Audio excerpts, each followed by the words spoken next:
skincare yang berbahaya. Tapi gue bukan bahas skincare-nya, tapi gue akan bahas tentang yang namanya tindakan hukumnya yang dilakukan oleh BPOM dan kepolisian. Yang dilakukan oleh BPOM hanya melakukan yang namanya mencabut nomor edar dan juga hanya merilis ya produk-produk yang berbahaya. Tapi di mana efek jerahnya kalau cuma yang namanya dilakukan dua hal itu aja? Harusnya ditindak secara tegas. Harusnya BPOM dengan kepolisian harusnya bekerja sama untuk menuntas semua mafia-mafia skincare yang ada di Indonesia yang merusak wajah warga Indonesia.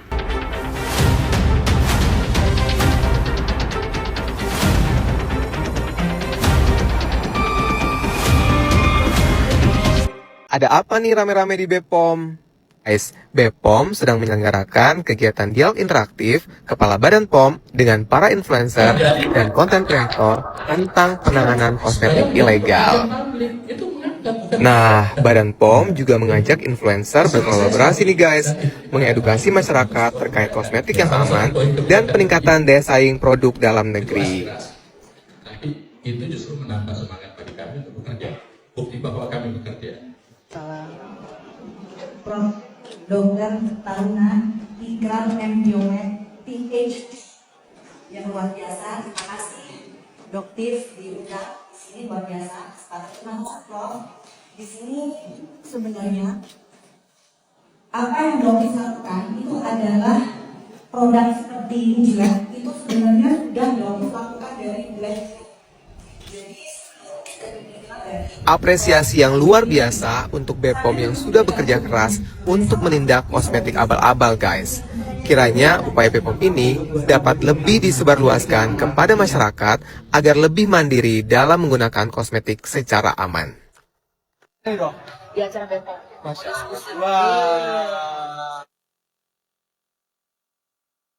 Guys, perhatikan deh. Merek-merek yang sudah di public warning BPOM mengandung bahan berbahaya, ya, itu punya riwayat perjalanannya tidak sehat juga. Makanya selain memeriksa krim ini aman atau enggak, udah BPOM atau belum gitu ya, atau dari tekstur atau ciri fisiknya, kemudian dari klaim-klaimnya, kalian juga harus pelajari riwayat atau perjalanan bisnisnya ya, perjalanan brandnya gitu ya, harus diperhatikan. Biasanya itu bukan biasanya, banyak ya kejadian dulunya itu nggak BPOM. Dulunya krim-krim racikan gitu ya, etiket-etiket biru yang dijual bebas, atau krim-krim yang nggak ada izin edarnya, yang molor-molor gitu ya kan. Tiba-tiba nanti keluar udah ada BPOM-nya gitu. Makanya selalu saya ingatkan, reputasi brand penting, reputasi brand penting. Dan kalian jangan berharap akan bertobat. Kenapa saya bisa yakin itu ngomong sulit bertobatnya? Kalau mau bertobat bisnisnya pasti hancur. Kenapa? Karena pelanggannya pada pergi. Setelah lepas dia ganti dengan produk-produk yang aman, ya, yang tidak ada penyalahgunaan obat kerasnya, tidak ada campuran-campuran merkuncrit gitu ya. Itu kulit orang pada rusak. Kenapa? Karena obat-obatan yang dicampurkan selama ini membuat ketergantungan dan merusak fungsi kerja kulit normal, gitu. Ya, jadi pasti hancur bisnisnya, pelanggannya pada kabur ya. Ganti dengan produk bagusan yang dulu, sekarang mah enggak gitu. Pada akhirnya apa? Dioplos lagi. Dengan trik-trik yang lebih inovasi pastinya, inovatif gitu. Makanya please lah kalian lebih kritis lagi ya. Jangan ngurusin produk orang terus. Dari dulu saya tuh ngurusin produk-produk nakal ya, yang ilegal, yang bermerek kuncrit dan yang di public warning oleh BPOM. Jadi BPOM ini ya nggak langsung tiba-tiba nemuin produk, produk nakal gitu ya kan, dicek nakal banget nih gitu kan, terus langsung diumumin gitu, enggak guys ya. Jadi sudah melalui proses klarifikasi juga ya, sudah ditanyakan juga, dicari tahu sampai terbukti benar, baru setelah itu dipublish gitu ya, ke umum, ke media seperti itu ya. Jadi kalau sudah diumumkan, ya sudah melalui prosedur pemeriksaan yang benar. Jadi nggak asal diumumkan.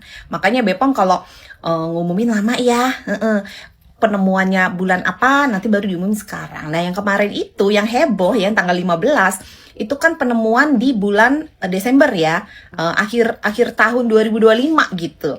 Nah jadi ada yang berkelit sudah ditarik gimana tuh gitu ya. Jadi kalau saya ngurusin produk-produk seperti ini memang kerjaan saya. Ya Mbak ya sayangnya, emang kerjaan saya. Jadi jangan sampai keciduk. Ya, jangan sampai keciduk.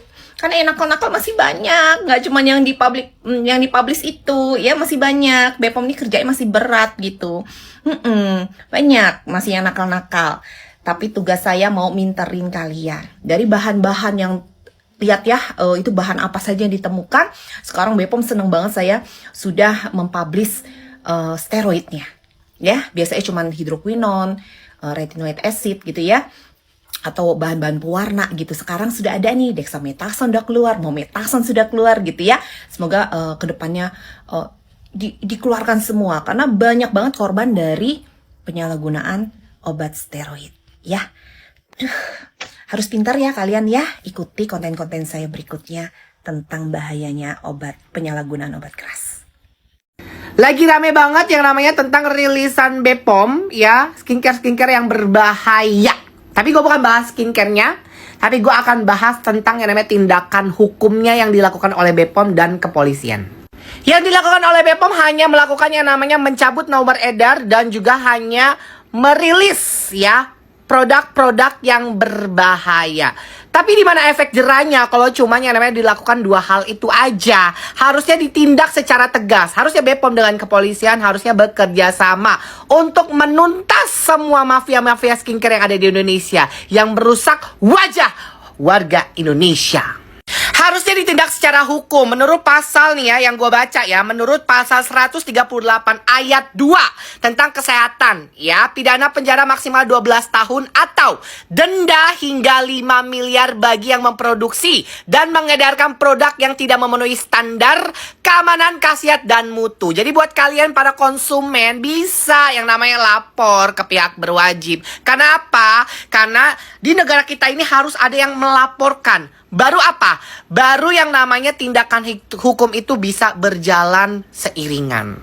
Gitu guys ya. Jadi kalau misalnya kalian merasa diri kalian dirugikan oleh para owner ya skincare, kalian harus laporkan ke pihak yang berwajib. Supaya apa? Supaya pasal ini bisa dikenakan. Kayak apa? Kayak kasusnya Doktif dengan DRL. Seperti itu. Jadi harus ada korban dulu. Inilah penegakan hukum di negara kita. Mau gimana lagi? Saya sudah sering bilang, banyak sekali peredaran kosmetik yang berbahaya. Di mana izinnya skincare, ngakunya skincare tapi diisi obat. Nih contohnya nih, BPOM kembali rilis 26 produk skincare kosmetik yang ternyata mengandung obat. Kalian pernah pakai nggak? Saya spill ya 26 produknya ya. Dan ini merek-mereknya cukup terkenal. Yang pertama ada Daviena Skincare. Ya, krim malamnya mengandung dexamethasone. Itu steroid. Kemudian 4 produk DRW Skincare. Isinya ada yang steroid, ya, mometasone, itu steroid. Kemudian asam retinoid, itu tretinoin. Nggak boleh ada di skincare. Bolehnya ada di etiket biru. Dan juga clindamycin. Clindamycin ini adalah antibiotik yang biasa dipakai untuk acne. Tidak boleh ada di skincare. Boleh ada di obat, ya, atau etiket biru boleh. Nah, yang paling parah ini ada Hermé Skincare, ya. Hermé Skincare ini ada 10 item produk yang seharusnya produk-produk ini adalah produk etiket biru yang isinya adalah triple kombinasi obat. Ada steroid, ya, tretinoin dan juga hidroquinon. Parahnya ini dilabelin skincare dan dijual bebas. Yang harusnya ini adalah etiket biru. Gimana rasanya kalau lepas produk seperti ini? Ngakunya skincare tapi muncul dermatitis perioral setelah lepas pemakaian. Nah, berikutnya ada Gold Robelin Night Cream. Isinya merkuri. Merkuri ini nggak boleh ada di produk kosmetik maupun obat sekalipun. Karena dia bukan sediaan farmasi atau kosmetik. Dia adalah logam berat, kimia berbahaya. Ada juga krim beretiket biru Luxury Whitening. Nah, ini isinya hidroquinon dan juga retinoid. Ya, ini juga nggak boleh ada di kosmetik, teman-teman. Berikutnya, Maxi lagi. Tahun lalu Maxi pun dirilis oleh BPOM. Dan ini juga nggak mau ketinggalan. Si Maxi ya ada kandungannya etiket biru. Ya lagi-lagi etiket biru yang dilabelin dengan label skincare BPOM ngakunya. Ya isinya hydroquinone, tretinoin dan juga steroid. Hati-hati ya. Nah, berikutnya juga ada produk-produk yang lainnya ya. Melasma khusus flek berat dengan extra whitening, kemudian ada neck cream glow, kemudian ada neck lotion whitening extra white, TBT glow. Apakah ini Tabita, teman-teman ya? Ini TBT ya. Mungkin hanya berganti baju ya, isinya adalah hydroquinone ya. Kemudian ada Umi Beauty Care, isinya dexamethasone steroid lagi ya. Gimana nggak DPO kalian pakai ini ya. Kemudian Zenzizan ya, ini isinya adalah tretinoin. Nah, ini adalah 26 produk kosmetik yang mengaku BPOM maupun yang tidak ada izin edar BPOM-nya yang beredar di masyarakat yang patut kalian hindari ya. Stop teman-teman. Yang penting adalah kalian jangan tergiur dengan klaim pemutih instan. Kalau hasilnya cepet, wah, kemudian kalian lepas, muncul breakout dermatitis perioral, berarti itu bisa jadi isinya adalah obat.